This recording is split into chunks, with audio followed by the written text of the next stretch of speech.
সকল শিক্ষার্থীকে স্বাগত জানিয়ে শুরু করছি ম্যাথ ক্লাস। আজকে আমি ম্যাথ ক্লাসে নবম দশম শ্রেণীর দ্বিতীয় অধ্যায় কোশ্চেন নম্বর হচ্ছে 10, এটি অনুক্রম ধারা। তাহলে দেখো কোশ্চেন নম্বর 10-এ এখানে দেওয়া আছে কি সেটা দেখো। এখানে কোশ্চেন নম্বর 10-এ শাহানা তার শিক্ষা প্রতিষ্ঠানে একটি চারা গাছ রোপণ করলো। 1 বছর পর চারা গাছটির উচ্চতা 1.5 ফুট হলো, অর্থাৎ 1.5 ফুট হলো। পরবর্তী বছর এর উচ্চতা 0.75 ফুট বৃদ্ধি পেল। প্রতি বছর গাছটির উচ্চতা পূর্বের বছরের বৃদ্ধিপ্রাপ্ত উচ্চতার 50% বাড়ে। এভাবে বাড়তে থাকলে 20 বছর পরে গাছটির উচ্চতা কত ফুট হবে?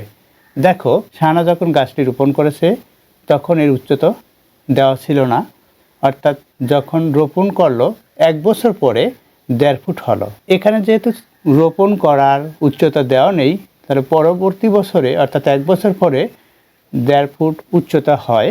যখন 1 বছর পর চা গাছটির উচ্চতা 1.5 ফুট হলো, পরবর্তী বছর অর্থাৎ যা ছিল তার 1.5 ফুট হয়েছে, পরবর্তী বছর উচ্চতা হলো 0.75 ফুট। দেখো, এর চেয়ে এটা 50% বৃদ্ধিপ্রাপ্ত হয়েছে। যতটুকু বৃদ্ধিপ্রাপ্ত হয়েছে তার 50%, অর্থাৎ 1.5 এর 50%, 1.5 ইন্টু 50%। এটা যদি করা হয় তখন কি হবে? 0.75 এটা হবে, অর্থাৎ এখানে যেহেতু ফুট দেওয়া সুতরাং এখানে ফুট হবে। এরপর দেখো, প্রতি বছর গাছটির উচ্চতা পূর্বের উচ্চতায় বৃদ্ধিপ্রাপ্ত 50%, অর্থাৎ এটার 50% পরবর্তী বছরে অর্থাৎ দ্বিতীয় বছরে, তৃতীয় বছরে যেটা তার 50% এভাবে বৃদ্ধি পেয়েছে গাছটির উচ্চতা।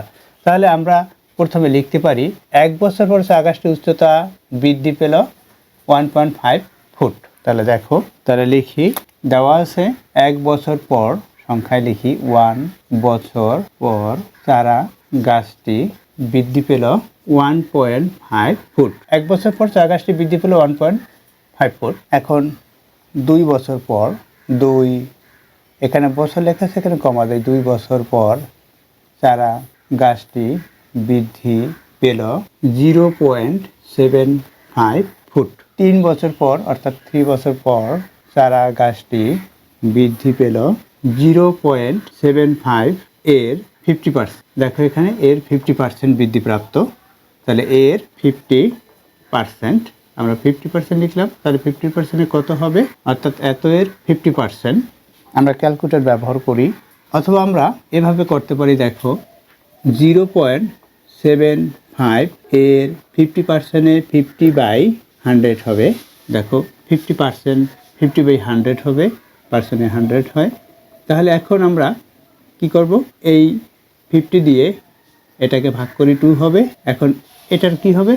এই 2 দিয়ে যদি 0.75কে ভাগ করি, যেটা হবে সেটা হবে, অর্থাৎ এটাই হবে বৃদ্ধিপ্রাপ্ত। তাহলে দেখো, আমরা ক্যালকুলেটর ব্যবহার করি। আমরা ক্যালকুলেটর ব্যবহার করে পাই 0.75 ইন্টু 50, এরপর হচ্ছে পার্সেন্ট। সেভ, এখানে ফার্স্ট ব্র্যাকেট শুরু করলেই পার্সেন্ট হবে, ইকুয়াল কি হলো? 0.375। তাহলে আমরা লিখতে পারি 0.375 ফুট, অর্থাৎ তৃতীয় বছরে বৃদ্ধি পেল এত ফুট। এখন আমরা চতুর্থ বছর পর বৃদ্ধি পেল কতটুকু সেটা বের করবো। চতুর্থ বছর পর চারা গাছটি বৃদ্ধি পেল এটার, অর্থাৎ 0.375 এর, এখানে আমরা লিখে দিতে পারি এত ফুটের 50%, এত এর 50% বা এত ফুট লিখি, তাহলে ফুট লিখলে ভালো হয়। ফুট এর 50% ইকুয়াল কত হবে? অর্থাৎ ইন্টু 50%, 0.18 লিখি, 0.1875 ফুট এটা হলো। তারপর পঞ্চম বছর এখানে ডট ডট দিয়ে যাই, dot dot dot dot dot dot, পঞ্চম বছর পরে বৃদ্ধিপ্রাপ্ত, এভাবেই বাড়বে। এখানে ডট ডট দিতে পারি আমরা, কারণ এভাবে করে বৃদ্ধি পাবে। সুতরাং তাহলে লিখি, সুতরাং উচ্চতা বৃদ্ধির ধারা, তাহলে লিখি সুতরাং উচ্চতা বৃদ্ধির ধারা। দেখো, এখান থেকে আমরা প্রথম বছর হতেও লিখতে পারি, আবার দ্বিতীয় বছর হতেও লিখতে পারি, দুইভাবে করা যায়। তাহলে দেখো, আমি প্রথম বছর থেকে লিখি উচ্চতা বৃদ্ধির ধারা 1.5, কারণ এখানেও তো বৃদ্ধিপ্রাপ্ত হয়েছে, এটার 50% এটা, আবার এটার 50% এটা পেয়েছি, আবার এটার 50% এটা পেয়েছি, অর্থাৎ এটা 50% ভাবেই দেওয়া আছে। তাহলে উচ্চতা বৃদ্ধির ধারা কি 1.5 plus 0.75 plus 0.375 plus 0.1875 plus dot dot dot dot, এটা হলো উচ্চতা বৃদ্ধির ধারা এত। এখানে n সংখ্যক বার আমরা দিতে পারি, না দিলেও হবে। দেখো এটার 50% এটা, এটার 50% এটা। এখন আমরা যদি পরবর্তী পদকে পূর্ববর্তী পদ দ্বারা ভাগ দেই তাহলে কি হবে, অর্থাৎ 0.75কে 1.5 দ্বারা ভাগ করলে 0.5 পাবো, অর্থাৎ এভাবে পাবো।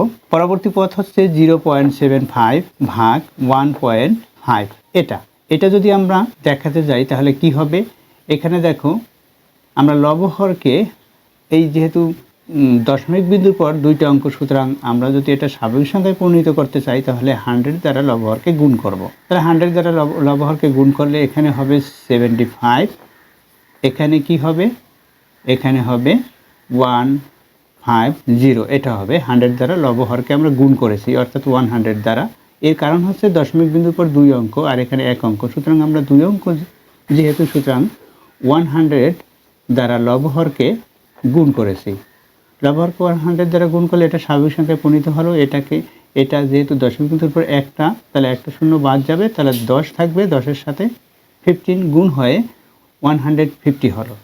এখন যদি আমরা এটাকে ভাগ দেই 2 হবে, এখানে 1, অর্থাৎ 1/2, অর্থাৎ 0.5। দেখো পরবর্তী পদকে তার পূর্ববর্তী পদ দ্বারা ভাগ করলে একই হবে, অর্থাৎ এই যে পূর্ববর্তী পদ দিয়ে যদি এটা ভাগ করি তাহলে 0.5 হবে। সুতরাং এটা যেভাবে হ্রাসপ্রাপ্ত আস্তে আস্তে ছোট ছোট হতে হতে এটার অর্ধেক এভাবে করে করে লেখা, সুতরাং এটি একটি গুণোত্তর ধারা। তাহলে গুণোত্তর ধারা সূত্র অনুসারে করতে হবে। এখানে গাছটি যদি এভাবে বাড়তে থাকে, 20 বছর পরে গাছটির উচ্চতা কত বৃদ্ধি, 20, অর্থাৎ n = 20। আবার আমরা যদি এখান থেকে লিখতে শুরু করি, অর্থাৎ দ্বিতীয় বছর পর বৃদ্ধিপ্রাপ্ত, এটা যদি বলি তখন n = 19 হবে। দেখো n = 20 হবে, অথবা যদি আমরা দ্বিতীয় বছর থেকে লিখি n = 19 হবে। এখন আমরা যেহেতু 1.5 লিখেছি, সুতরাং n = এখানে এই ধারাটির প্রথম পদ, তাহলে লিখি এই ধারাটির প্রথম পদ a = 1.5 প্রথম পদ, এবং সাধারণ অনুপাত কত, r দ্বারা প্রকাশ করা হয় সাধারণ অনুপাতকে, r = পরবর্তী পদকে পূর্ববর্তী পদ দ্বারা ভাগ, অর্থাৎ এখানে পরবর্তী পদ আছে 0.75 ভাগ 1.5 = হাফ বা 0.5, এটা লিখতে পারি, আমরা হাফ লিখে দিলাম। এরপর দেখো এখানে এভাবে 20 বছর পর গাছটির উচ্চতা, এখানে n = 20, পদের সংখ্যা কত, যেহেতু 20 বছর দিয়েছে তাহলে n = 20 লিখব। তাহলে আমরা প্রথমে nতম বছর গাছটির বৃদ্ধিপ্রাপ্ত, এখানে n = 20, তাহলে লিখতে পারি গাছটির বৃদ্ধিপ্রাপ্ত 20 বছর পর, গাছটির বৃদ্ধিপ্রাপ্ত 20 বছর পর, যেহেতু n = 20, লিখি গাছটির বৃদ্ধি, n = 20, গাছটি বৃদ্ধিপ্রাপ্ত হয়, এটা দেখো 20 বছর পর গাছটি বৃদ্ধিপ্রাপ্ত কতটুকু উচ্চতা হবে, বৃদ্ধিপ্রাপ্ত অর্থাৎ কত ফুট উচ্চতা হবে, এখানে 20 বছর পর গাছটির উচ্চতা কত ফুট উচ্চতা হবে সেটা আমরা বের করব। সুতরাং এখানে n = 20, গাছটি বৃদ্ধিপ্রাপ্ত, অর্থাৎ লিখি অতএব গাছটি 20 বছর পর মোট বৃদ্ধি কি হবে, h/20 = আমরা সরাসরি সূত্রে মান বসিয়ে দিতে পারি, h/20 এখানে a ইন্টু, দেখো এখানে অনুপাত হচ্ছে ছোট, সুতরাং 1 থেকে মাইনাস হবে r⁻20/1 - r, এখানে যেহেতু 1 > r, অর্থাৎ অনুপাতের চেয়ে 1 বড় বিধায় 1 থেকে মাইনাস এই সূত্রটি হয়। তাহলে দেখো আমরা মান বসিয়ে দেই, a কি, a হচ্ছে প্রথম পদ, 1.5 সেকেন্ড ব্র্যাকেট 1 মাইনাস আর হচ্ছে অনুপাতের মান হচ্ছে হাফ, এটা ব্র্যাকেট দিয়ে n = 20 এটা লিখেছি বাই 1 মাইনাস হাফ, এটা হলো ইকুয়াল দেই বৃদ্ধিপ্রাপ্ত এত ফুট হবে, এখানে আমরা ফুট লিখতে পারি। এখানে ফুট লিখতে পারি বা আমরা সর্বশেষে ফুট লিখব। এখন দেখো এখানে কত হয়, আর এখানে 1 থেকে হাফ মাইনাস, অর্থাৎ এখানে হর হাফ হবে। সেটা এই যে বাই চিহ্নটা দিয়েছি এটা ভাগ চিহ্ন বলা হয়। এটা যদি গুণ দেই তখন এটা বিপরীতকরণ হবে, অর্থাৎ 2/1 হবে। এখানে গুণ দিলে 2/1 হয়, তাই 2 এই হাফের সাথে গুণ করলে এখানে যেহেতু দেখো 1.5 অর্থাৎ 1.5, 1.5 দ্বিগুণ হচ্ছে 3, অর্থাৎ 3 এটার সাথে গুণ হবে। তাহলে কি হবে, আমরা লিখতে পারি 3 এরপর ইন্টু 1 মাইনাস 1/2 এর পাওয়ার হচ্ছে 20। তাহলে 2 এর পাওয়ার 20 দিলে কত হবে সেটা আমরা ক্যালকুলেটর ব্যবহার করি। দেখো ক্যালকুলেটর ব্যবহার করে পাই 2 এর পাওয়ার 20। ক্যালকুলেটর ব্যবহার করে পাই 10 লিখি। ক্যালকুলেটর ব্যবহার করে 1048576 এটা ক্যালকুলেটর ব্যবহার করে পেয়েছি। ব্র্যাকেট শেষ করি, ইকুয়াল দেই।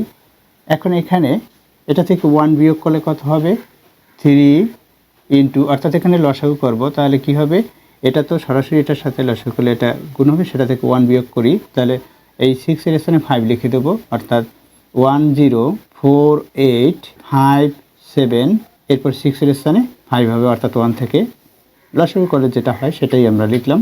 1048 এরপর হচ্ছে 576 এটা পেয়েছি। এখন একটা ক্যালকুলেটর ব্যবহার করে যা পাই সেটা লিখি। 3 ইন্টু 1048575 এটা পেয়েছি বাই এখানে 1048576 ইকুয়াল দেই। তাহলে দেখো আমরা ভাগ করেছি, অর্থাৎ 3 সাথে এটা গুণ করে তারপর এটা দিয়ে ভাগ করেছি, সরাসরি হচ্ছে কি 2.99999, এরপর হচ্ছে 7139 এত ফুট, এটা হবে এত ফুট। অর্থাৎ এখানে বলেছে 20 বছর পরে গাছটির উচ্চতা কত ফুট হবে, 2 এটা হবে এত ফুট হবে। দেখো এখানে আমি বিকল্পভাবে করতে পারি, যেহেতু দ্বিতীয় বছর পর গাছটির বৃদ্ধিপ্রাপ্ত হয় তখন এখানে 1.5 বাদ দিয়ে আমরা এই হইতে এই পর্যন্ত লিখব। যেহেতু দ্বিতীয় বছর পর গাছটির উচ্চতা, সুতরাং n ইকুয়াল এখানে 19 হবে। 19 যখন n ইকুয়াল 19 হবে, এখানে 19, এখানে 19। পরবর্তীতে আবার লিখব, অর্থাৎ 20 বছর পরে গাছটির উচ্চতা হবে।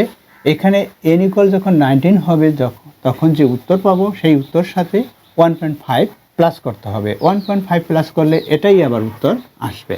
অর্থাৎ যেহেতু n ইকুয়াল 19, অর্থাৎ দ্বিতীয় বছর পরে গাছটির উচ্চতা বৃদ্ধিপ্রাপ্ত, কিন্তু এখানে রোপণ করার যেহেতু কোনো গাছটির উচ্চতা দেয়নি যখন রোপণ করেছে, কিন্তু 1 বছর পরে গাছটির উচ্চতা এত হলো, সেটা অবশ্যই এইটা বৃদ্ধিপ্রাপ্ত হয়েছে রোপণ করার পরে গাছটি।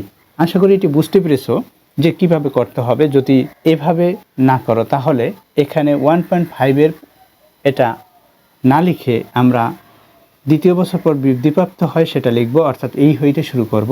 দেখো তাহলে আমরা মনে করি এটি নেই, এখানে তাহলে কি হবে, এটা আমরা ধরে নেব। এখানে প্রথম পদ কত হবে, 0.75 হবে।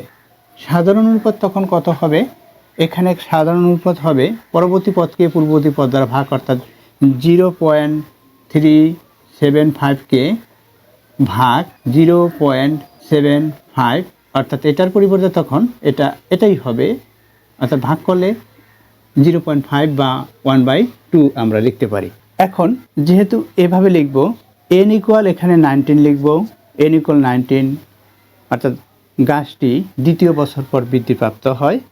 যেহেতু এখানে এখানে n ইকুয়াল 19 লেখার কারণ হচ্ছে গাছটি দ্বিতীয় বছর পরে 2 বছর থেকেই বৃদ্ধিপ্রাপ্ত হতে থাকে, যখন এখানে দ্বিতীয় বছর বলা হয়েছে পরবর্তী বছর, সুতরাং আমরা এভাবে লিখব n ইকুয়াল 19, কারণ গাছটি দ্বিতীয় বছর থেকে বৃদ্ধিপ্রাপ্ত, সংক্ষিপ্ত লিখব। এরপর অতএব গাছটি 19 বছর মোট বৃদ্ধিপ্রাপ্ত, এখানে এটার পরিবর্তে কি লিখব, 19 লিখব। তখন n এর পরিবর্তে এখানে 19 হবে, n এর পরিবর্তে 19 হবে, যেটা হবে সেই একইভাবে করে n এর পরিবর্তে 19, অর্থাৎ 2 এর পাওয়ার 19, 2 এর পাওয়ার যখন 19 দেবো আমরা সায়েন্টিফিক ক্যালকুলেটর ব্যবহার করে এই সংখ্যাটা বের করব। এটা বের করলাম, এভাবে একটি সংখ্যা বের হলো। একইভাবে করব, অর্থাৎ এখানে যখন আমরা এন এর পরিবর্তে 19 দিয়েছি তখন এর পরিবর্তে এখানে 0.75 হবে, কিন্তু এখানে 0.75 হবে। এভাবেও আমরা করতে পারবো। তারপর দেখো 0.75 এখানে n = 19 লিখলাম। এরপর যেটা পাবো সেটার সাথে এভাবে গুণ করে এভাবে এখানে 19 বছরে যেটা পেলাম সেটার সাথে অতএব লিখে 20 বছর পর গাছটির বৃদ্ধিপ্রাপ্ত এভাবে লিখে, অর্থাৎ 19-এ এখানে 1.5 পেয়েছি প্রথম বছরে, প্লাস 19 বছরে যেটা পাবো সেটা এখানে লিখবো, 19 বছরে যেটা পাবো সেটা লিখে যোগ প্লাস করলে এই যে উত্তরটা পেয়েছি অর্থাৎ 2.99999, তারপর হচ্ছে 717139, এটা ফুট হবে, এটাই হবে অ্যান্সার। আশা করি এটি বুঝতে পেরেছো কিভাবে করতে হবে যদি এভাবে তোমাদের কাছে গ্রহণযোগ্য না হয়। দ্বিতীয় নিয়মভাবে করবে, কিন্তু এভাবেই গ্রহণযোগ্য হবে, কারণ একই উত্তর। এর কারণ হচ্ছে এখানে অবশ্যই তারা বৃদ্ধিপ্রাপ্ত যেটা হবে সেটাই দিয়েছে। আশা করি এটি বুঝতে পেরেছো কিভাবে লিখতে হবে। এতক্ষণ ম্যাথ ক্লাসের সাথে থাকার জন্য সকলকে ধন্যবাদ জানিয়ে আজকের মতো বিদায় নিচ্ছি।